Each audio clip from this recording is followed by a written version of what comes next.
अस्सलाम वालेकुम इशफाक भाई। मियाँ साहब, आज आपने उमर सरफराज चीमा साहब के कागजात जमा करवाए। किन किन मुश्किलात से आपको गुजरना पड़ा सुबह से लेकर अब तक? देखिए, 2 नॉमिनेशन पेपर हमने आज सबमिट करवाए हैं, उमर सरफराज चीमा साहब का और सनम जावेद का। आप जानते हैं कि दोनों ही जो हैं वो एक फ्रिवलेस और बोगस की एक सीरीज़ ऑफ केसेस में इन्वॉल्व्ड, इनको इम्प्लिकेट किया गया विदाउट एनी बेसिस। जैली से मुकदमे हैं, ये कोटलखपत जेल में बंद हैं। हमें आज बहुत सी मुश्किलात आई। हम कोर्ट में जो है वो सबसे पहले सुबह एंटी टेररिज्म कोर्ट में गए, हमारे ऑनरेबल जज नहीं थे, बहुत इंतज़ार किया, वापस आए। उनके पास हमने एप्लीकेशन दी, 3.5 घंटे कमोबेश वेट किया। अच्छा। और चूंकि आप जानते हैं कि पहले 3 o'clock जो है वो सबमिशन की डेडलाइन थी, जिसको बाद में इन्होंने एक्सटेंड किया, तो हमारे लिए बड़ा ही कोई हिडियस किस्म का टास्क था। नेवरदलेस हमने टाइम एक्सटेंड करने में शुक्रिया तो अदा करें ना इनका। बहुत शुक्रिया इलेक्शन कमीशन का कि आपने 3 घंटे जो है वो बिल्कुल 3 बजे की डेडलाइन के करीब जाके आपने एक्सटेंड किया। हम आपका बहुत शुक्रगुजार हैं इलेक्शन कमीशन के। हमने कोर्ट में एप्लीकेशन दी कि उमर सरफराज चीमा साहब और सनम जावेद साहिबा के जो लॉयर्स हैं ओथ कमिश्नर के साथ और जो कोर्ट के रिप्रेजेंटेटिव हैं उनकी मौजूदगी में जेल की प्रेमिसेस से उनके नॉमिनेशन पेपर जो हैं वो हमें अटेस्ट करवाने की और साइन करवाने की इजाज़त दी जाए। ऑनरेबल जज साहब very kind, he was very kind. उन्होंने राइट अवे ऑर्डर पास किए, उनके मैसेंजर साथ गए। ऑब्वियसली जेल में हमें मुश्किलात का सामना करना पड़ा। एक आधे घंटे का काम जो है वो 2-2 ढाई घंटे में हुआ। रादर हमें तकरीबन 3 जेल में ही बच गए थे। We will frankly concede that.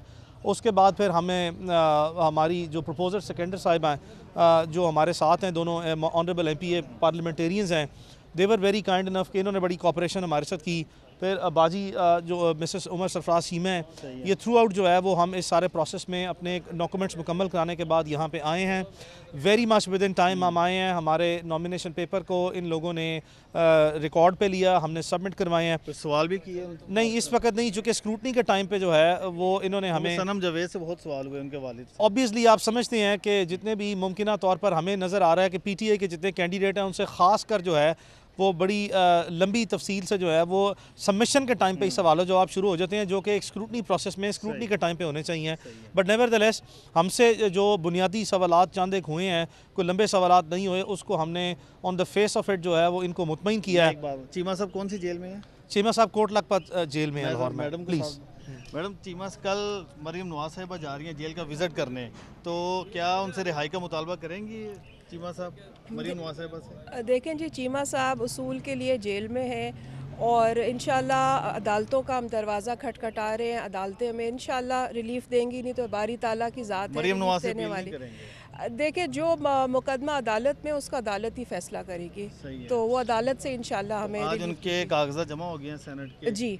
तो चीमा साहब पुरज़म है जेल के अंदर? प्रॉब्लम, सख्ती कुछ? जी, उनको डेथ सेल में रखा हुआ है, 10 महीने हो गए। अब सख्तियाँ तो हैं, लेकिन जब आप एक मिशन के लिए काम करते हैं तो अल्लाह ताला। डेथ सेल में क्यों रखा उनको? बस जी, उनको वैसे तो B क्लास उनको हाई कोर्ट ने दे दी थी, लेकिन उनको डेथ सेल में रखा हुआ है। साबिक गवर्नर हैं इसके बावजूद? जी, बस अल्लाह ताला बेहतर करेगा, मैं तो यही कह सकती हूँ। क्यों सर, इसके ये कोई खास वजह है चीमा साहब के साथ? आप जानते हैं कि जो लोग भी अपनी पार्टी के साथ लॉयल रहे हैं और उन्होंने अपनी लॉयल्टीज़ को कॉम्प्रोमाइज़ नहीं किया, उनको सवेयर हार्डशिप्स के प्रोसेस से गुजारा गया।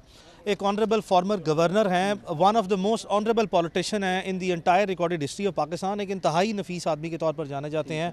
कोई वायलेंट रिकॉर्ड नहीं है, ज़र्रा बराबर भी किसी भी चीज़ में कोई शमूलियत जो है वो गलत तरीके से नहीं सारी ज़िंदगी की ना है। इसके बावजूद जो है वो सिर्फ लॉयल्टी कॉम्प्रोमाइज़ ना करने की बेसिस पे इस हद तक जो है वो किसी को रगड़ा लगा देना और किसी के किस हद तक जो है वो तस्दील करना, I think that is an unacceptable form of administration. अब सेनेट के इलेक्शन में आपको लगता है कि साफ और शफाफ इलेक्शन होंगे? देखें, आपने इस मुल्क में जो हिस्टोरिकल मैनिपुलेशन और रिगिंग्स देखी हैं, इसकी बुनियाद पे तो कोई वाज़े तौर पर ये वाज़े तौर पर जो सेनेट के इलेक्शन भी हैं, ये दूध के धुले हुए इलेक्शन तो होते हुए मुझे मुमकिन तौर पर नज़र नहीं आते। बट नेवरदलेस, चूँकि अब आपने देखा कि एग्जिस्टिंग जो प्रोपोर्शनेट है इस वक्त नंबर्स वाइज, उसमें तो अब ये बड़ा सीधा सा इलेक्शन होना चाहिए। अब ये वो इसमें फॉर्म 45 और 47 जो है मुमकिन तौर पर उसकी हमें रिगिंग का सामना उम्मीद है नहीं करना पड़ेगा इंशाल्लाह। Thank you very much. Thank you, very kind.